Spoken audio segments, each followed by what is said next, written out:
Okay, so I'm back. You got a good view of the pizza cooking in there. We're just about ready to come out. Want to say one thing. I made a mistake. When I made the pizza, I forgot to drizzle olive oil. You should drizzle the olive oil on before you put it in the oven. My first video, so bear with me. But yeah, you would drizzle the olive oil before you put it in the oven. But that's okay. I'm going to actually put some olive oil on as soon as it comes out. It'll still be okay. But ideally, do it when you take it out of the oven. Right now, I'm just going to spin the pizza a little so the crust cooks up a little more evenly.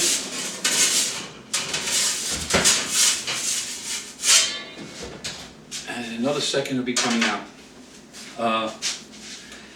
It's possible, no matter where you live, as long as you have access to good quality ingredients, which most places do these days, it's possible to make great pizza that will wow your friends and family, and wow you, most importantly. You won't want to order pizza out.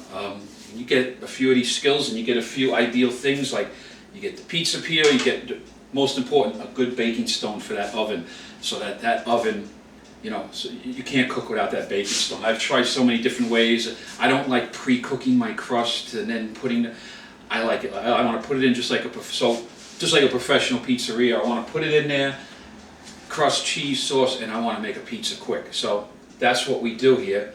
And with a good baking stone and properly preheating it, you can make pizza that'll rival a restaurant. As far as getting it perfectly round, getting it perfect, that takes practice and some time. But do you really care if it's perfectly round? I mean, I try to strive to make a nice looking good thing, but if it comes out of the oven when you first start making it and it's misshapen, it's got a funny shape, it's not perfectly round, who cares? When you slice it and you eat it, bite into that, you're going to be wowed by how delicious it is and how good it is. Plus, making your own homemade pizza dough, letting it ferment, it's a labor of love and an art. And it puts you more in touch with your food and everything you're eating. And that's a good thing. So, I am ready to take this beauty out. I'm going to take her out now.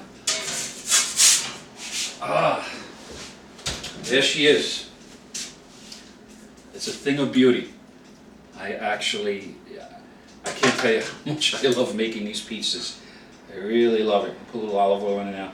Like I said, the olive oil should have been on before we went in the oven, but it's okay. But look at that beauty, huh? I'm going to put it up closer to the camera for you. Hold on, give you a little light here. Look at that. Now that's a beautiful pizza. And it's going to taste, whoa, almost I lost that pizza. And it's going to taste good too. So, that's Uncle Scott's pizza. I hope you love it as much as I do, and I hope you have good success making your own. Ciao.